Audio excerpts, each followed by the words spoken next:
It certainly is true that if taxes go up in a town that has a democratic form of government like town meeting, it means people have decided to do it for themselves. No bureaucrat decided to do this and tax them. Hello there, and welcome again to the Community Broadband Bits podcast from the Institute for Local Self-Reliance. I'm Lisa Gonzalez. Peter DeRico, a member of the Select Board in Leverett, Massachusetts, joins Chris this week. Peter's also chairman of the town's Broadband Committee. We first noticed Leverett, a town of only about 2,000 people, in the spring of 2012. The community was plagued by unreliable wireline telephone service and horrible cell phone coverage. Residents relied on dial-up, satellite, and DSL for internet access. In fact, about 6% of the population had no internet access at all. Community leaders, including Peter, knew they had to act or risk being left even further behind. Over the past 2 years, the town has worked toward deploying its own fiber-to-the-home network to serve every home and business in the community. People in Leverett decided to fund the project with a slight increase in property taxes. As Peter explains in the interview, the move will actually save money for subscribers because current rates for inferior service are so high. This small town in Massachusetts is a powerful example of how one local community exercised its own self-reliance to establish a necessary service. Here are Peter and Chris. Welcome to another edition of the Community Broadband Bits podcast. I'm Chris Mitchell, and today I'm speaking with Peter DeRico from Leverett, Massachusetts. He's a member of the Select Board and chairman of the Broadband Committee for an exciting project. Welcome to the show. Thank you. Good to be here. I'm excited to have you on the show. We've been following your project for a long time. Why don't you tell us a little bit about Leverett, Western Mass, where you're located, and what the situation is with broadband in that area? Chris, the town of Leverett itself is actually not dissimilar for most of Western Massachusetts. It's a little more densely populated. It's hilly. There are about 35 miles of roads, just under 2,000 people, 800 households. We have a terrain that has never been adequately served by cell towers. There's one cell tower currently planned by AT&T that'll serve a highway going through town. So we've had very little of what people would consider normal in many other places of the country. For regular broadband access, there's a tiny corner of the town that has Verizon DSL service at about a 3 megabit down and something like less than a megabit up. And that was installed just as we began to be interested in broadband build-out as a municipal project, and it took us from a technically unserved area to a technically underserved area, but it certainly doesn't serve very many people. Most people in town rely on satellite, either HughesNet or the Wild Blue system. And of course, anybody that's used satellite knows that there's a problem of latency as well as the bandwidth caps. Some people still use dial-up, and actually there are probably 20% of the people that don't have any internet access at home. So that's the atmosphere or the context in which we began thinking about broadband that grew out actually of a state investigation of Verizon voice quality that the town was a party to. So people began saying, well, why are we stopping with just thinking about voice? We need to put the whole thing together and think about telecom. And that began the long process now about 4 years or so of us taking this on as a municipal infrastructure project, which is what we're now in the midst of with an actual fiber to the home build.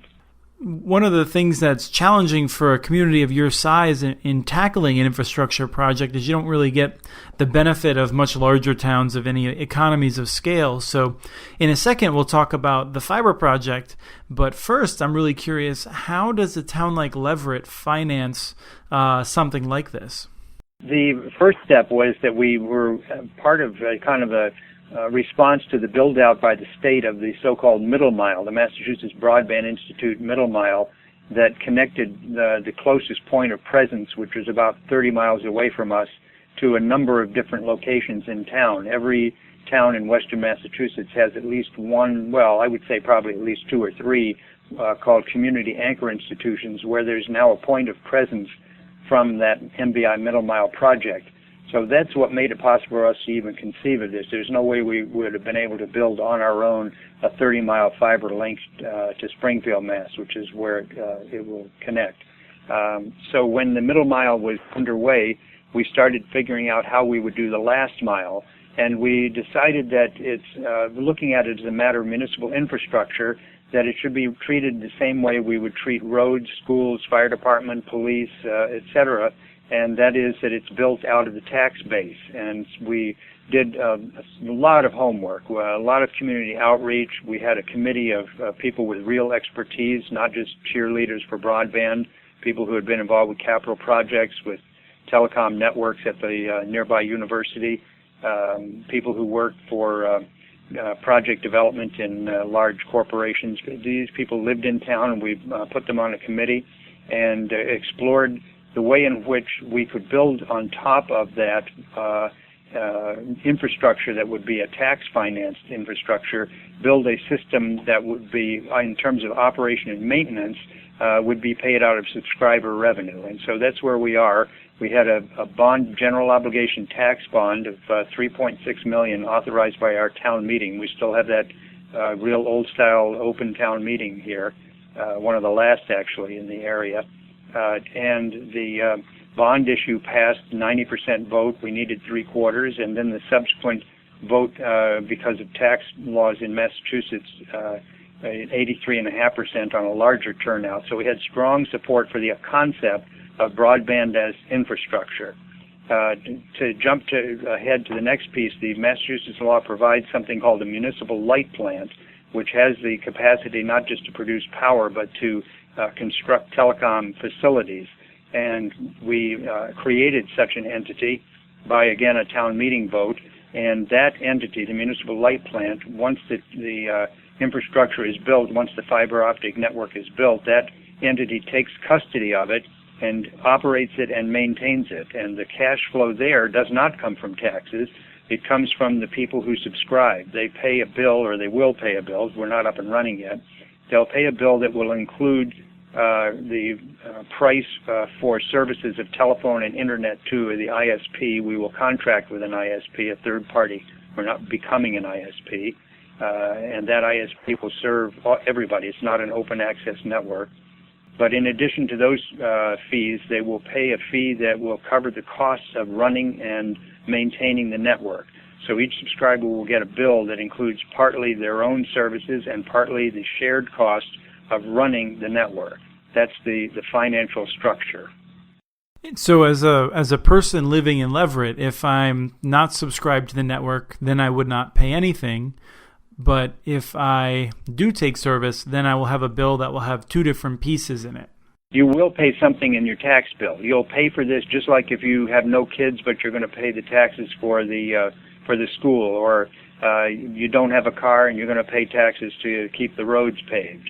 So that's what I mean by municipal infrastructure. The cost of building the network and connecting it to the internet and connecting it to every premise or every household in town, that cost is borne out of the tax base. So everybody's paying for that. But that's not the same as paying for services. There's no additional fee paid. The property taxes have gone up a bit, but if you're a subscriber to the network, then you're paying more for the costs of having built that network than your neighbor who is not getting services. Is that right? That's absolutely right, yeah. So I found that to be a really interesting, and the overall property tax increase was quite low. Do you have an average number of how it impacted people? The projections we have from the bond banker, put together with the town treasurer's work, says that the median household property tax would go up by $300 a year for 20 years.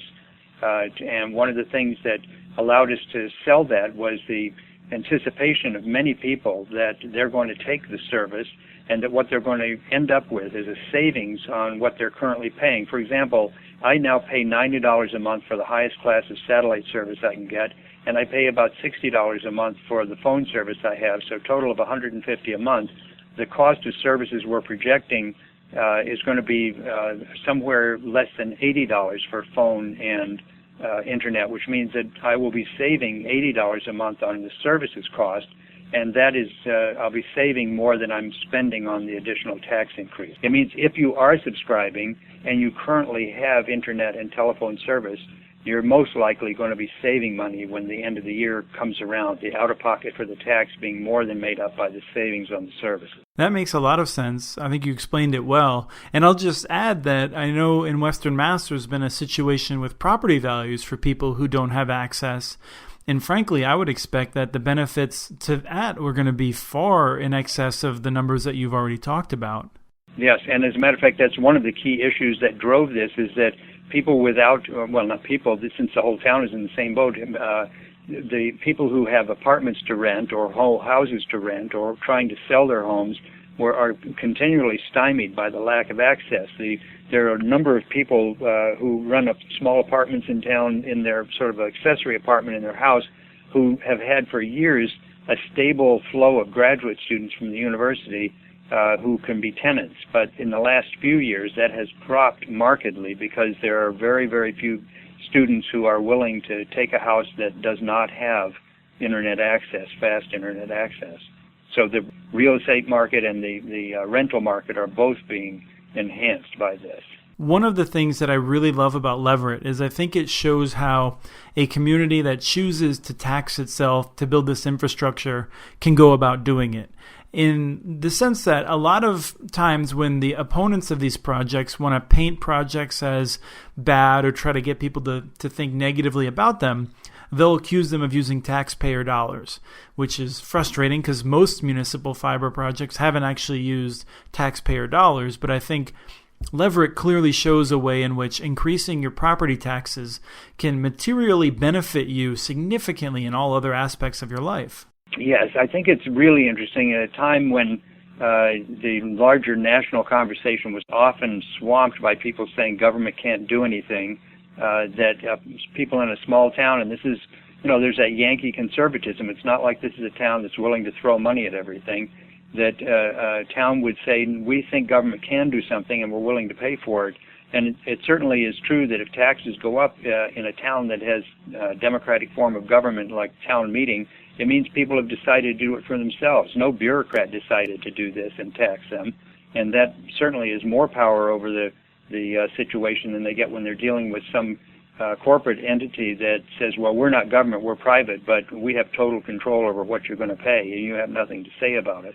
And speaking of the market system, it's interesting. There's incentives for people to encourage their neighbors and friends to sign up, because the more people that take service, the lower everyone's bill's going to be because of the way you structured how you pay for the infrastructure.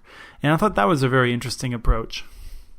Yeah, in some ways it's similar to what the Google neighborhood concept does, is you encourage your friends to do it, not in this case, not to actually get the thing installed, but as you say, to reduce the cost for everybody. It becomes a more widely shared cost. And so to be clear, this is a network that you've committed to, you've figured out a way of financing it. Have you broken ground on building it? We actually have. We're in the process of installing there somewhere around half of the house drops, the connection from the distribution line to the house, with the optical network terminals being installed on the house.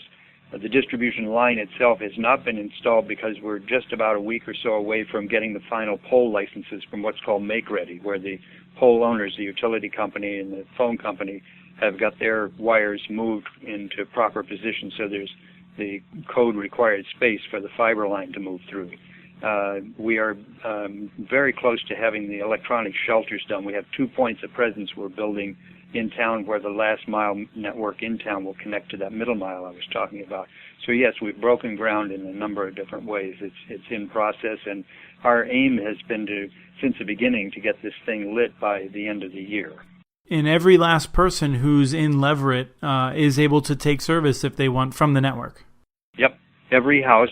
We originally had thought about fiber to the curb, but very quickly realized that if you build a fiber to the curb, you still don't have a working network. And if you don't have a working network, you really don't have any business plan because you have no basis to get revenue. So that building fiber to the home means when it's done, you have a network that you can begin to generate revenue from. We have a third-party ISP. We also have a third-party network operator. The town is not trying to operate this, not trying to provide the internet services. We simply built the infrastructure, and we're contracting with private or third-party entities, I guess I should say, to do the network operation and the service providing. But if you don't have a fiber to the premise, then you also don't have any business plan to attract those third parties. The need for a third party to come in when there's no connection to the premise means that party is going to have to put up capital or do some kind of incenting to say, let people, get people to sign up so that they can provide them services. A lot of that design thinking early on, when we tried to figure out the goal when we're done, is to have an infrastructure that's a working network. How did you go about attracting partners?